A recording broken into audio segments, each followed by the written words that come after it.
Thanks for coming on for Pink Shirt Day. I truly appreciate it. Let's talk bullying. It's changed a lot over the years. You know, when you and I were kids, it was on the playground or at school, and now you've got it playground, school, online, different clubs, in the workplace. It's a challenging thing to deal with. Yeah, and it's everywhere. And it's growing up, we kind of thought of it as a thing that kids do, but about the same amount of bullying happens in adulthood too. So about 1 in 3 to 1 in 5 people of any age will experience bullying, and it hasn't really stopped as we got older. And like you said, we got all these mediums to engage with and connect on, and cyberbullying is a thing now. It's changed a lot. Let's start with parents. And if they think that maybe something's going on at the school with their kids, whether they're the bully or they're being bullied, let's talk about how you have that conversation. Yeah, that's a tricky one. I mean, if you're a parent and you kind of suspect that your child is being bullied, it's really important to give them a safe space to talk about it. I know when I was a kid, I got bullied a little bit. I was a skinny kid. I had acne and glasses, and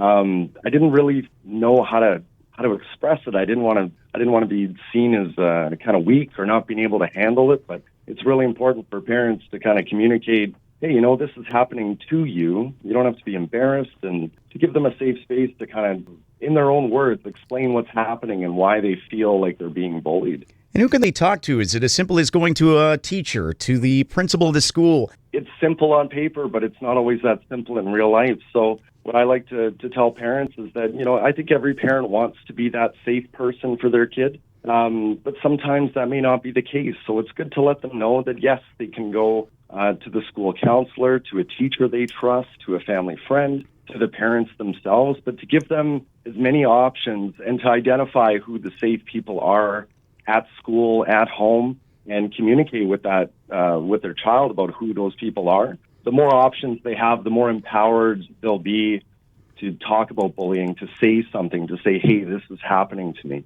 And right off the hop, we talked about it happening in the workplace these days, and you see it in offices, and you see it everywhere.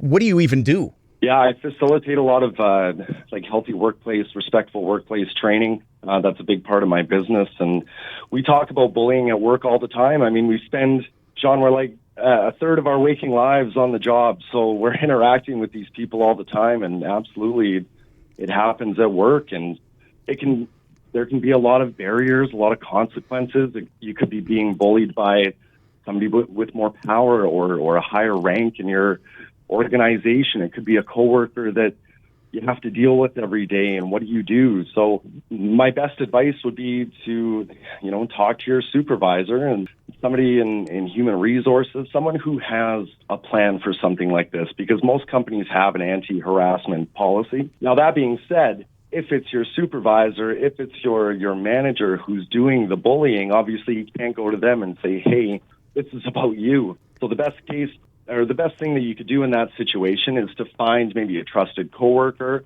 maybe somebody who witnessed the bullying, and then go with them together to human resources or report it to somebody who can help you kind of circumvent, if there's a power dynamic there. And if somebody's being bullied in the workplace, my gosh, what that does to their mental health, not even necessarily in just the workplace, even those little kids, right? The mental health is a huge aspect as well, because it just deflates their overall confidence. Yeah, we tend to really internalize, when we experience things, when that kind of bullying and harassment happens to us, it causes a lot of mental health issues, even physiologically, not just our mental health, but our physical health. We can feel sick to our stomach driving to work, knowing that somebody may say something, or if there's gossip happening behind our back. Or that you just have to deal with it all over again every single day. Every day, yeah. And that's exactly why it's really important to do something, to say something. And we sit here, Sean, and we talk about how easy that sounds, but the reality is that it's not. And it's important to know that, there's a lot of invisible barriers why you wouldn't say something, especially at work, right? That's why if you trust somebody, if you have a ride or die at work, that you can say, hey, I'm going through this. Can you come with me?